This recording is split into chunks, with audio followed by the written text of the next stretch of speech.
Anteriormente, el presentador Frank González y los expertos en la materia trazaron la trayectoria del sábado bíblico desde su inicio. Establecido desde su origen como el eje del ciclo semanal, el sábado fue por miles de años el sello del poder y la autoridad del Creador. Los 10 mandamientos, principios fundamentales de la vida, hacen del sábado del séptimo día parte de la ley divina. Mientras Cristo estaba en la tierra, la controversia y la discusión campearon sobre la manera apropiada de guardar el sábado. Los judíos eran muy legalistas en guardar el sábado, no se podía hacer nada. Al sanar al hombre de la mano seca, Jesús mostró el verdadero espíritu del sábado. Rechazó las reglas rabínicas. Guardó el sábado conforme a las antiguas escrituras hebreas, que hoy llamamos el Antiguo Testamento. Jesús no quebrantó el sábado de los 10 mandamientos, sino que hizo nulo las costumbres y tradiciones de los hombres. ¿Dónde, pues, y cuándo comenzaron los cristianos a observar un día distinto de culto? La primera ley que obligó a la gente a celebrar y descansar en el domingo fue la ley promulgada por el emperador Constantino en el año 321. A pesar de la popularidad de la adoración al sol y las leyes dominicales de los emperadores, muchos cristianos siguieron adorando en el séptimo día, sábado. De hecho, fueron minoría las iglesias que abandonaron el sábado. Y ahora, continuemos con la tercera parte de la historia del conflicto sabático, en la parte tercera, titulado Un santuario en el tiempo.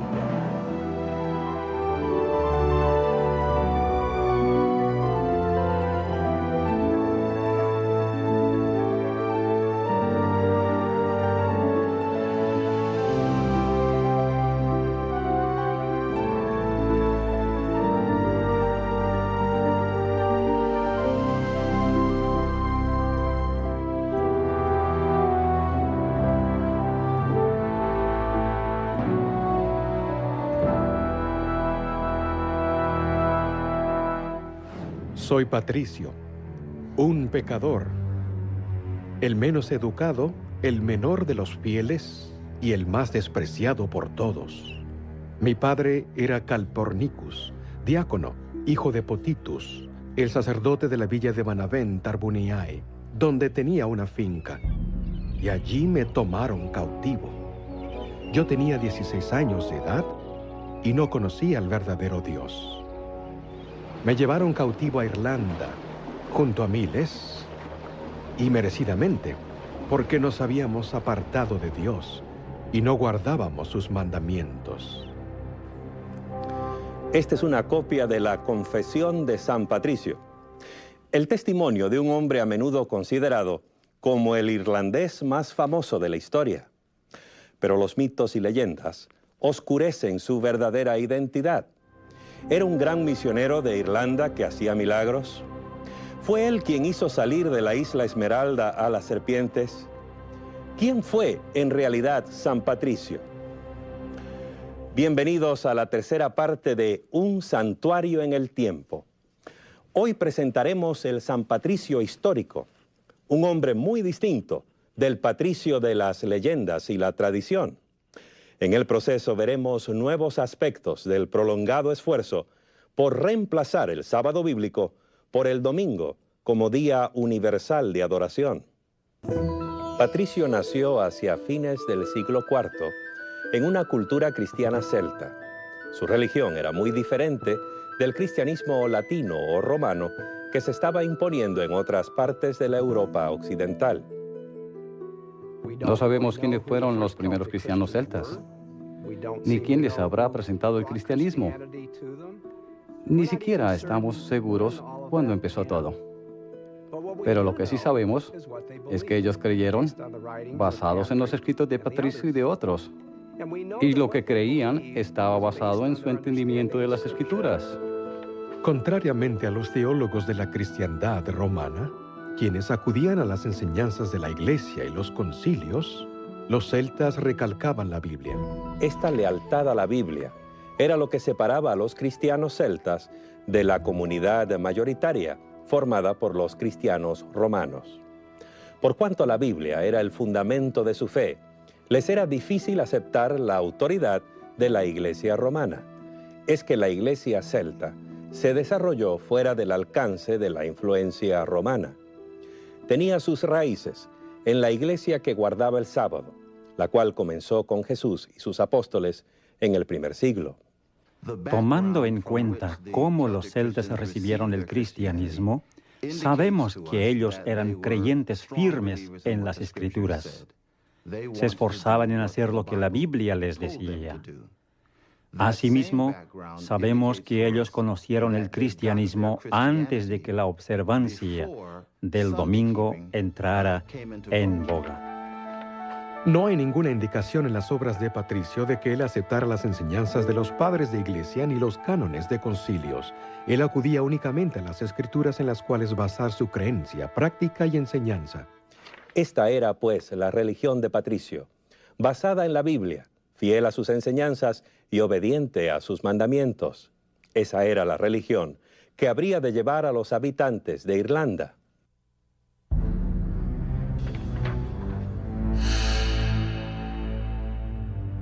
Patricio pisó por primera vez el suelo de Irlanda en calidad de cautivo.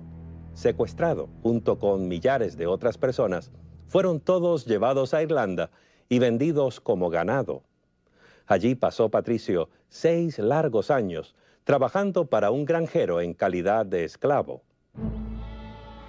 Todos los días cuidaba las ovejas y oraba mucho en el día. El amor de Dios y su temor me llenaron más y más, y mi fe se fortaleció. Hacía lo mismo aún cuando estaba en el bosque y en la montaña, y solía levantarme de madrugada para orar en nieve, en escarcha, en lluvia. Y una noche oí en sueño una voz que me dijo: «Pronto irás a tu propia tierra». Y oí nuevamente después de algún tiempo esa voz que me dijo: «Mira, tu barco está listo». Y no estaba cerca, sino a más de 300 kilómetros, y nunca había estado allí, ni conocía absolutamente a nadie. Pero empecé el recorrido, dejé al hombre con quien había estado por 6 años,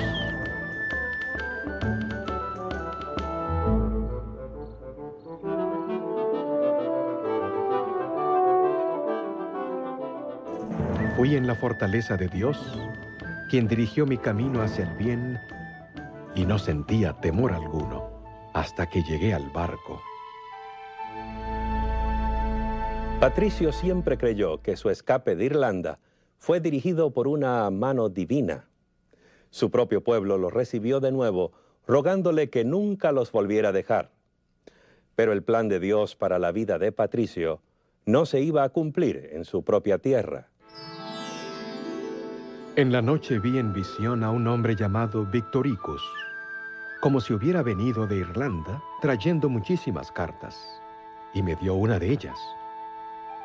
Y leí las primeras palabras de esa carta diciendo: «La voz del irlandés».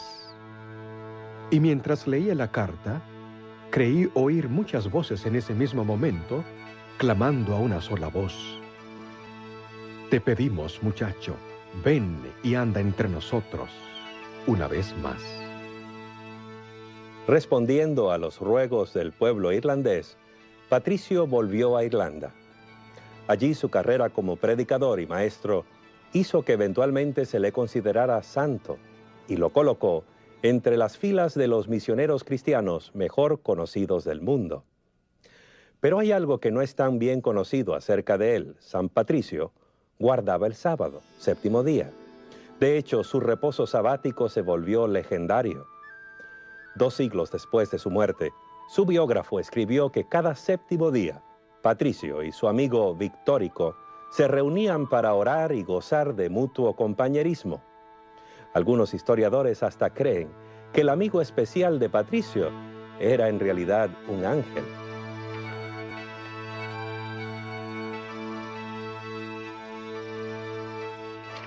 No tenemos que depender solo de los escritos o experiencias de Patricio para conocer la historia de la observancia del 7º día en Irlanda. Las antiguas leyes irlandesas rigieron la historia de las tribus irlandesas por muchos años, y esas leyes estipulaban, entre otras cosas, que la gente debía guardar el sábado del séptimo día. Parece haber sido costumbre en las iglesias celtas de la antigüedad guardar el sábado judío, como un día cuando no se trabajaba. Observaban el cuarto mandamiento literalmente en el séptimo día de la semana. A medida que crecía la influencia de la religión romana, iba afectando gradualmente las prácticas sabáticas de algunos cristianos celtas en las Islas Británicas. Ya a comienzos del siglo VI, no era raro que los creyentes celtas guardaran tanto el sábado como el domingo en calidad de días santos. Así sucedía en los tiempos de un irlandés llamado Columba, el sucesor espiritual de Patricio. Columba se había graduado en una de las escuelas establecidas por Patricio. Nacido en una familia de la nobleza, en torno al año 521, cedió su derecho al trono de Irlanda y se dedicó a una vocación más elevada. Columba estableció su empresa misionera en la rocosa isla de Iona. Él y 12 amigos llegaron a ese remoto lugar navegando desde la costa occidental de Escocia en pequeños botes redondos hechos con cueros de animales. Allí en Iona, Columba fundó una escuela de misioneros cuyos alumnos llevaron el mensaje cristiano al territorio escocés y lo esparcieron por toda la Gran Bretaña. En su doctrina, Columba se mantuvo fiel a sus raíces cristianas celtas. Guardó el sábado, séptimo día, como el día de reposo. Si bien se guardaba el domingo en honor de la resurrección de Cristo, Columba les enseñó a sus discípulos a guardar el sábado como igualmente sagrado. Sus instrucciones respecto a la observancia del sábado eran que sus seguidores debían salir a las márgenes de la isla Lona, meditar en la creación, leer las Escrituras y alimentarse espiritualmente en ese santo día. Columba y sus misioneros plantaron firmemente la religión cristiana en Escocia, y esa religión incluía la observancia del sábado. Sus conversos resistieron la creciente influencia de Roma, donde se promovía el domingo como el día de culto. Columba murió el año 597, pero sus creencias perduraron por siglos en la religión de los escoceses.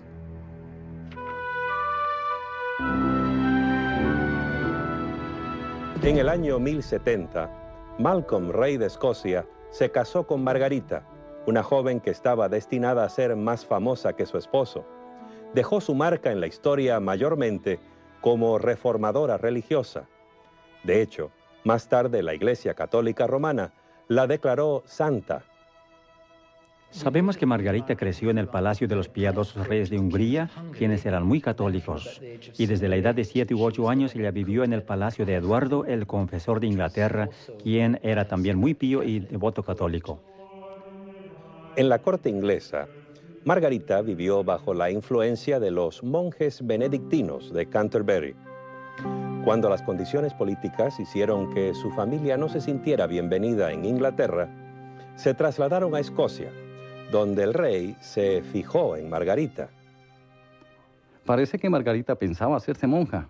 Según un informe, no quería casarse con Malcolm, rey de los escoceses, porque ella quería consagrarse a sí misma para ser, como ella misma decía, la novia de Cristo.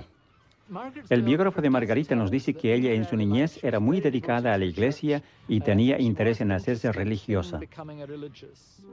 Pero cuando fue a Escocia y conoció a Malcolm, este le pidió la mano para casarse, pero según su biógrafo, ella se resistía a aceptarlo y solo consintió a pedido de sus familiares. Y porque pensó que Dios le estaba dando una oportunidad para difundir su palabra en el reino de Escocia. Margarita consideraba que la corte escocesa era un tanto cruda y falta de refinamiento, de modo que decidió cambiar las cosas. Le hizo muy mala impresión la forma como los escoceses practicaban su religión. Muchos seguían aún las doctrinas y tradiciones que Columba había llevado desde Irlanda, casi 5 siglos antes. Había un aspecto de la religión popular que molestaba especialmente a la nueva reina. Cuando había llegado a Primera Escocia, ella no estaba contenta con la observancia del domingo. Se enteró de que la gente seglar se ocupaba en realizar trabajos domésticos en domingo. Ellos habrían asistido a la iglesia primero, pero después se ocupaban en sus quehaceres diarios, y eso era algo que ella quería evitar. La reina insistía en la observancia única y estricta del día del Señor, domingo. La gente y el clero obedecían, pero sin dejar por completo su reverencia por el sábado.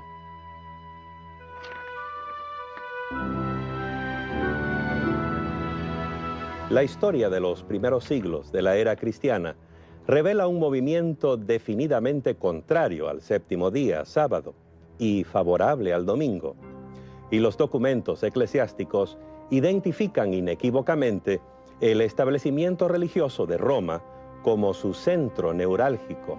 La campaña romana por reemplazar el séptimo día sábado por el domingo recibió un poderoso impulso el año 321 de nuestra era. Ese fue el año en que Constantino ordenó la observancia del domingo como el día autorizado por el Estado. Lo raro es que, a pesar de su profesión de cristianismo, hay muy poco de cristiano en su primera ley dominical. De hecho, se parece mucho a un llamado pagano a la adoración del sol. En el venerable día del sol, que descansen los magistrados y los residentes de las ciudades, y que se cierren los talleres. Con el trono ocupado por un emperador favorable, los líderes de la Iglesia romana ganaron en poder e influencia. En sus concilios dieron pasos atrevidos para imponer la observancia del domingo y animar a los creyentes a desecrar el sábado bíblico. Algunas de sus acciones adquirieron un sabor decididamente antisemítico. Los cristianos no deben judaizar al descansar en sábado, sino más bien trabajar en ese día, honrando así el día del Señor, domingo. Y si pueden, descansando como cristianos. Si se descubre a alguno siendo judaizante, que sea anatema de Cristo. Sus pronunciamientos en contra de los judaizantes se referían a los que, como los judíos, rehusaban trabajar en sábado. Los cristianos que hicieran eso debían ser excomulgados, es decir, expulsados de la iglesia. Esta posición extrema contra el sábado, combinada con una fuerte tendencia favorable al domingo, llegó a ser un pilar de la enseñanza católica. El cambio del sábado al domingo se convirtió en una marca de autoridad católica o papal. En el año 602, el Papa Gregorio dijo que los guardadores del sábado eran el anticristo. Los llamó judaizantes por su determinación de observar el séptimo día como un día de reposo y adoración. Escuché que ciertos hombres de espíritu perverso han sembrado entre ustedes cosas que son falsas y opuestas a la santa fe, a tal punto de prohibir cualquier trabajo en el día sábado. Los cristianos de la ciudad de Milán se atrevieron a guardar abiertamente el sábado, sin importarles los deseos de los dirigentes de Roma. La iglesia de Milán procedía conforme a las iglesias orientales, al parecer teniendo gran estima el sábado. Ellas, las iglesias orientales, se reunían en el día sábado para adorar a Jesucristo, el Señor del sábado. Por siglo, la publicidad para establecer el domingo como sustituto del sábado tuvo poco éxito. La campaña se intensificó más bien con el movimiento que amenazó dividir por completo las ramas orientales y occidentales de la cristiandad. Era un salto directo a la naturaleza y propósito de la observancia del sábado. ¿En qué consistió este asalto directo? En un reglamento que prohibía que los cristianos tomaran alimentos en el séptimo día. En otras palabras, un ayuno sabático. Esta idea antijudía se originó probablemente con Marción, un hereje que había sido expulsado de la iglesia en el segundo siglo de nuestra era. Marción quiso desacreditar el sábado por ser símbolo de la creación. Para él, la creación era una obra mala, por un Dios malo, el del Antiguo Testamento. Él diferenciaba el Dios del Antiguo Testamento del Nuevo, un Dios de amor. La Iglesia rechazó eso porque la creación era una obra buena y el Dios del Antiguo Testamento es el mismo que del Nuevo. Entonces, él se empeñó en cambiar la celebración del día en lamentación. Por eso inició el ayuno en sábado. A pesar de su acción contra él, la Iglesia rescató su idea del ayuno y la usó con el fin de hacer que el sábado resultara poco atractivo. Era absolutamente contrario a lo que se enseñaba en el judaísmo, en el cual el sábado era un día de fiesta. Aún más, ayunar en sábado era quebrantar el sábado. Así que de esa manera se distanciaba el cristianismo del judaísmo. La estrategia de convertir el sábado en un día sin alimento fue muy efectiva, especialmente por cuanto el sexto día, viernes, era también un día de ayuno para muchos creyentes. En una sola generación, los jóvenes cristianos crecieron sintiendo repulsión por el sábado, el día de ayuno y depresión, y sintiéndose correspondientemente atraídos al domingo, el día de mucha comida y celebración.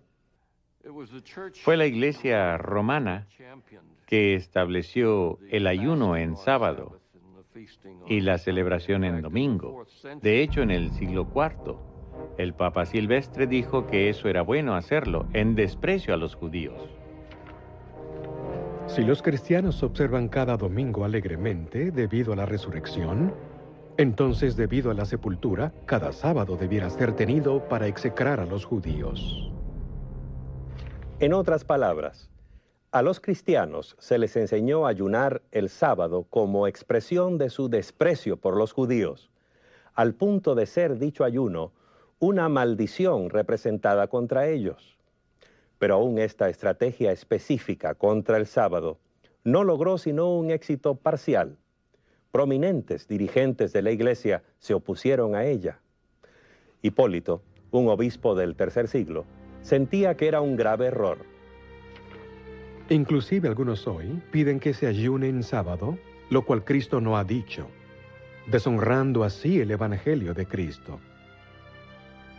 Hay incluso informes de que Agustín, uno de los padres de la Iglesia romana de mayor influencia, salió en defensa de miembros que no guardaban el ayuno sabático. Los dirigentes en Roma lograron finalmente imponer el ayuno en sábado a sus seguidores en el mundo cristiano occidental. Pero no se puede decir lo mismo de los del Oriente, donde la influencia ortodoxa era muy fuerte. Los cristianos orientales se resistieron, cuya noción del sábado era completamente diferente. El ayuno en sábado no hace ningún sentido a los ortodoxos porque el sábado es un día que marca dos grandes acontecimientos, la culminación de la creación y la de redención. Así que el sábado es un día de doble celebración y jamás podría ser asociado con ayuno y lamento.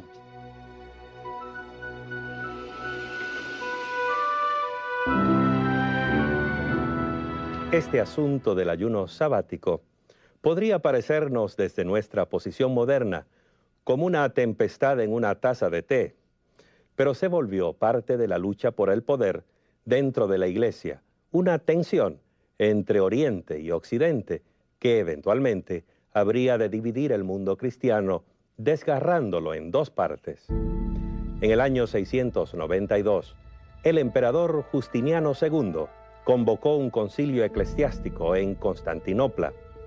La reunión es conocida como el Concilio de Trullo, nombrado así por el palacio donde se reunían los obispos. Esta sería la gran oportunidad para que la Iglesia oriental le asestara un golpe a la creciente influencia del Papa Católico de Roma.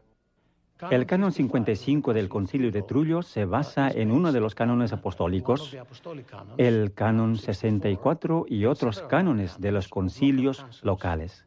La norma que establecen estos cánones es que no se debe ayunar en un día festivo. El sábado es un día festivo. en que se celebran dos acontecimientos, la culminación de la creación y la de redención, así que jamás debiera asociarse con el ayuno. Esos obispos podían escribir 1.000.000 de leyes, pero todo eso no sería más que papel entintado si no contaba con la aprobación unánime de los más altos oficiales de la Iglesia. De modo que los obispos debieron enviar sus cánones a Roma para que el Papa los firmara. Los cánones fueron enviados al Papa porque él era el primer patriarca, el primero entre iguales, 5 patriarcas iguales, quienes constituían el liderazgo de la Iglesia. Como era costumbre en los concilios, dichos cánones tenían que ser aprobados y firmados por todos como señal de unidad de fe y orden. El Papa no los firmó porque encerraban una oposición al ayuno en sábado. Él no estaba en armonía con otras iglesias. Fue por eso que no los firmó. Él fue condenado y, por tanto, el emperador tomó una acción apropiada. Lo sentenció a arresto domiciliar. Así pues, el concilio de Trullo no decidió el asunto. En Occidente, los cristianos siguieron ayunando. En Oriente no lo hacían. El ayuno sabático siguió siendo un tema divisivo, un símbolo de la creciente tensión entre Roma y Constantinopla. En el año 867, Focio, patriarca de Constantinopla y el principal rival del Papa por el poder en el mundo cristiano, invitó a sus colegas orientales a otro concilio eclesiástico.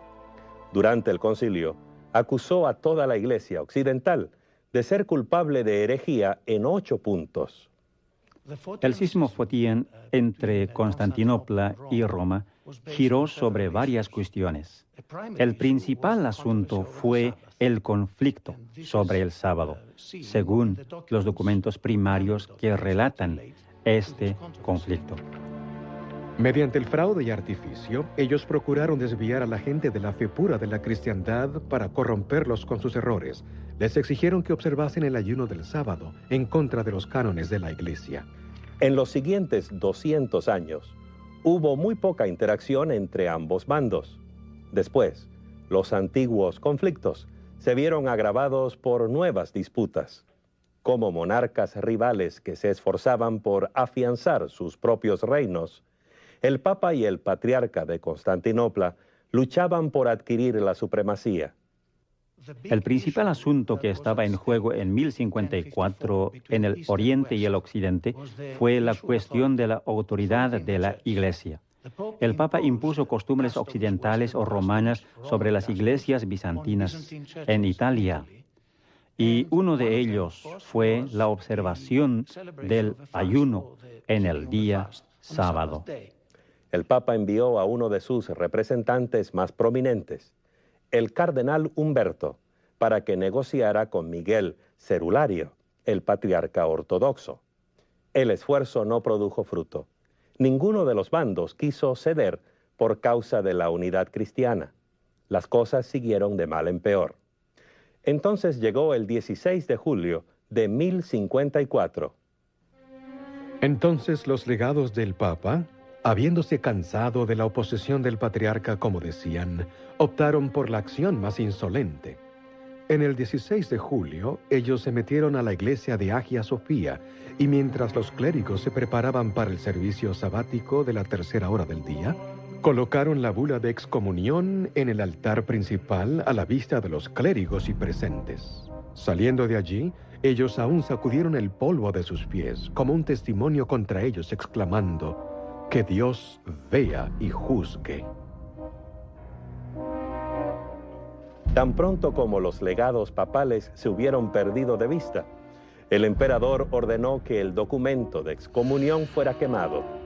Miguel Cerulario convocó entonces otro concilio, el cual expidió su propia excomunión contra la Iglesia Latina. Así pues, los excomulgados excomulgaron a los excomulgadores.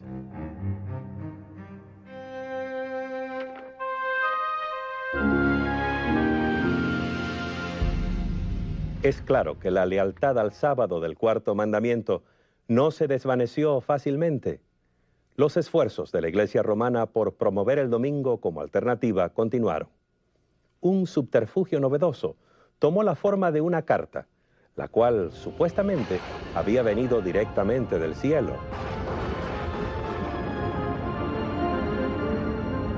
Dios ordenó que se santificara el domingo, pues Él mismo ha escrito ese mandato a los hombres. No sea que hagan un trabajo servil en domingo. La misma carta afirma haber sido escrita por Jesús.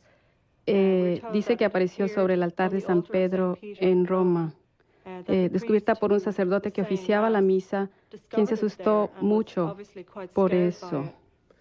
Una carta del cielo. Pensemos en eso. ¿A quién no le gustaría tener algo así en apoyo de sus opiniones?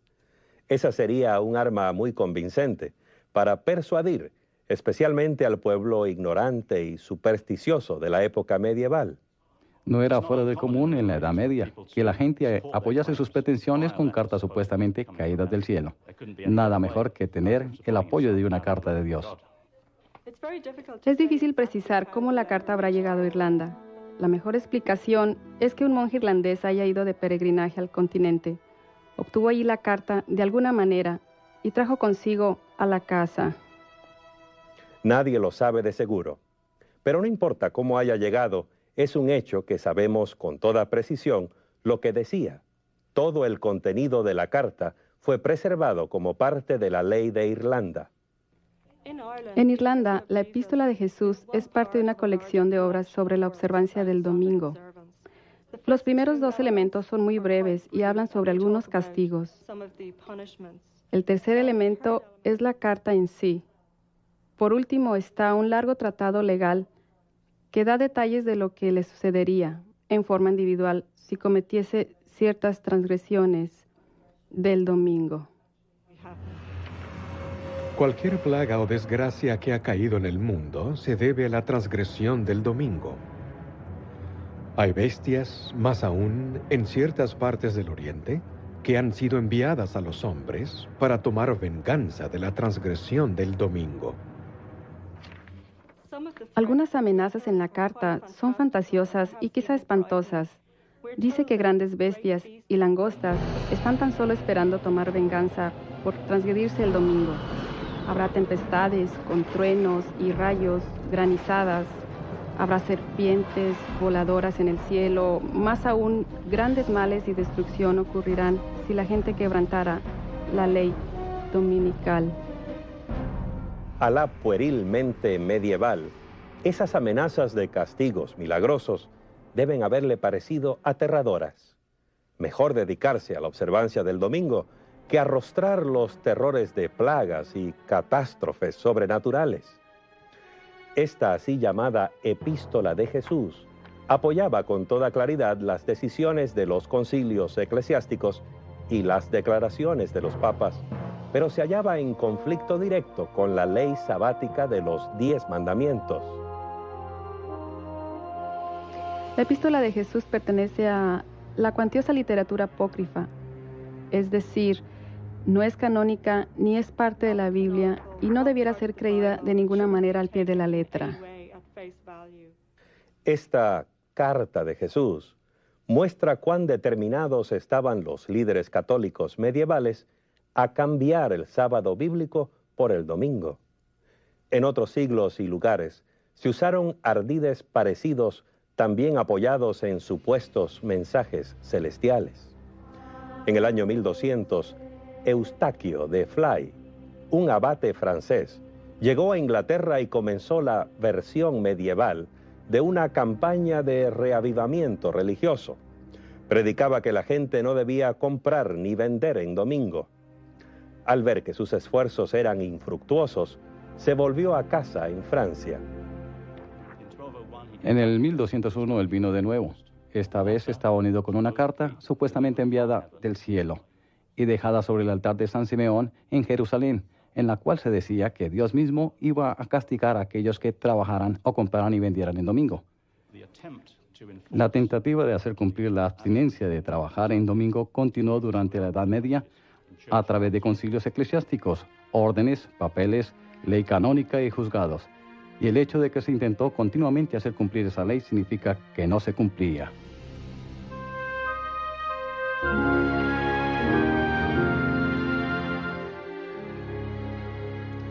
En general, sin embargo, la Iglesia de Roma logró establecer e imponer la observancia del domingo. Después de todo, los reyes y emperadores reinaban bajo la autorización del Papa y tenían la obligación de hacer cumplir las leyes eclesiásticas. Además, excepto en unas pocas regiones, la Iglesia controlaba el acceso a las Sagradas Escrituras. El ciudadano común dependía casi exclusivamente del sacerdote para el estudio y la comprensión de la Biblia y sus enseñanzas.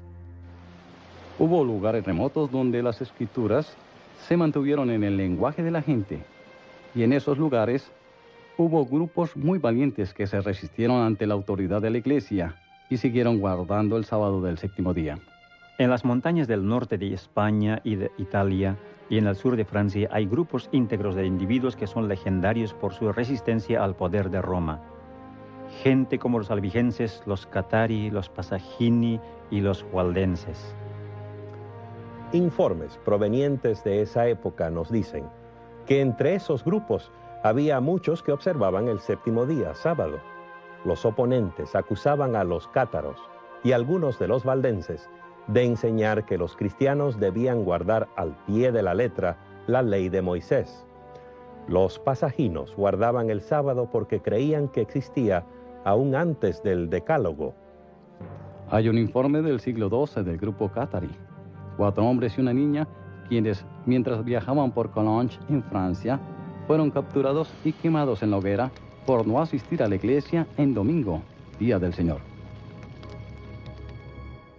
La combinación de la Iglesia y el Estado tenía el poder de imponer su voluntad, aún por la fuerza de las armas. No vacilaba en usar la persecución y la coerción contra los disidentes. Apareció entonces en escena Juan Wycliffe. Ahora, el mundo cristiano nunca volvería a ser como antes.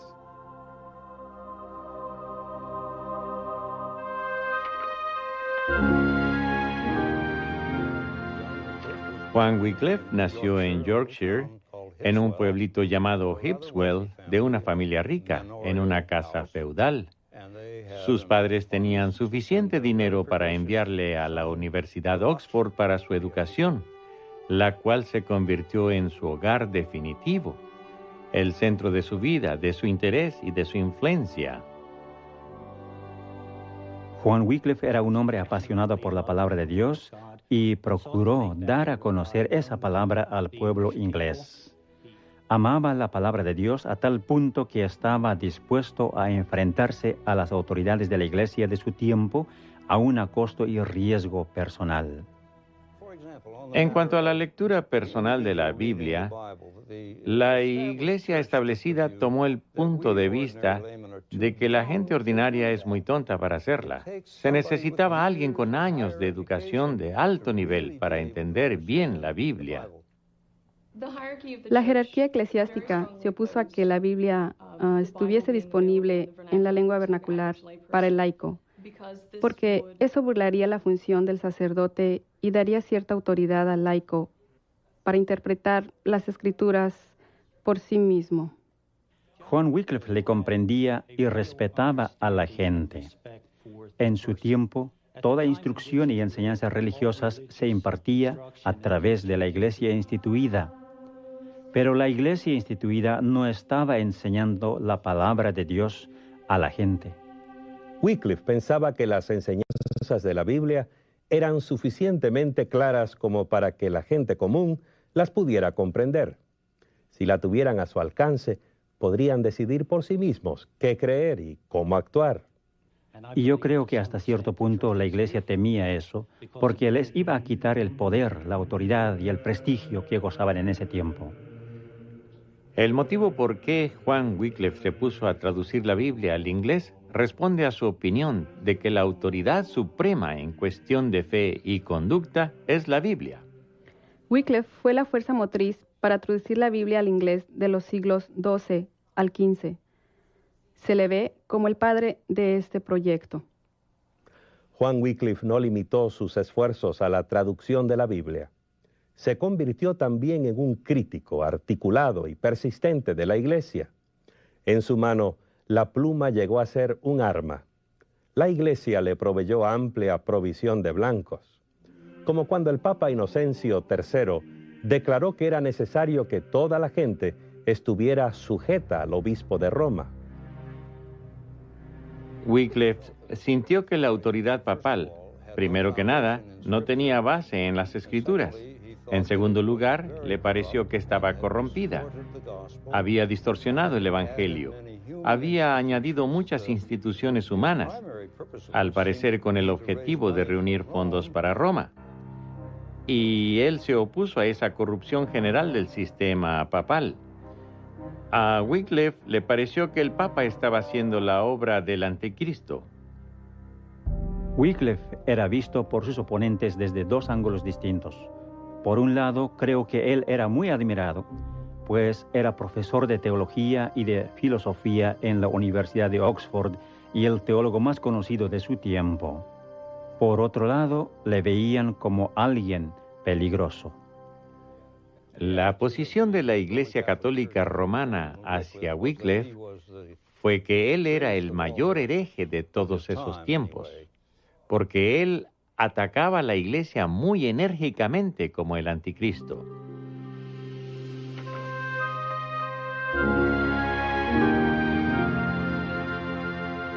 Juan Wycliffe podría haber vivido una vida pacífica si se hubiera guardado sus opiniones para sí, pero al lanzar andanada tras andanada con la lengua y la pluma, se convirtió en un estandarte alrededor del cual se congregaron otros que pensaban como él.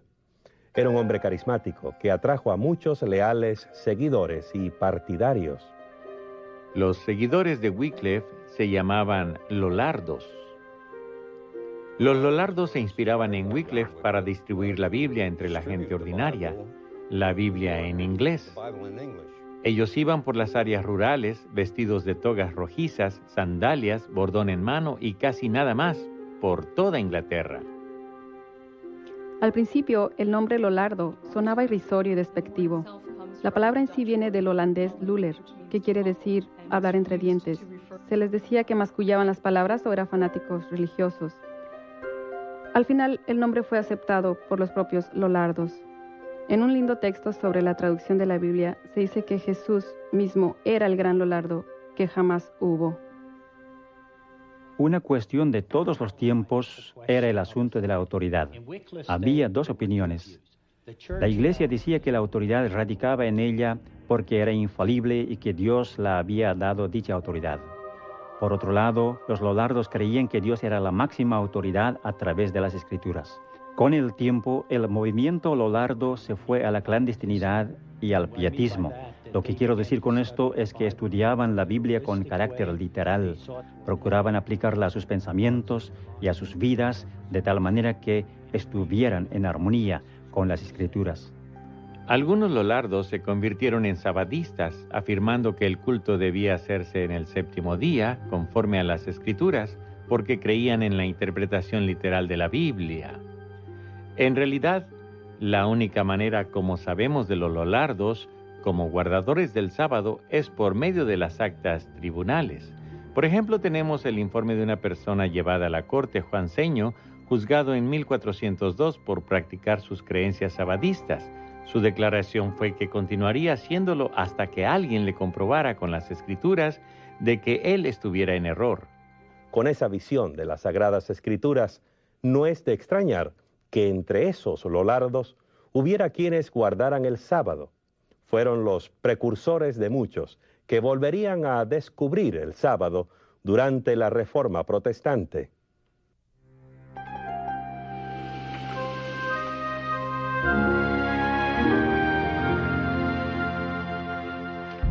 En 1377, el Papa Gregorio XI publicó una declaración oficial acusando a Wycliffe de herejía, pero la Iglesia romana no pudo restringir efectivamente la expansión de sus ideas. Eran demasiado poderosas, demasiado convincentes. Una vez que llegaron a los centros educacionales de Europa, no hubo forma de detenerlas. Las enseñanzas de Wycliffe inspiraron ideas revolucionarias en las mentes de los primeros reformadores protestantes. Por eso los historiadores han llamado a Wycliffe la estrella matutina de la Reforma. La Iglesia de Roma atacó violentamente a los que creían que las Escrituras tenían la autoridad sobre la Iglesia. Wycliffe murió de causa natural, pero muchos de sus seguidores no tuvieron esa suerte.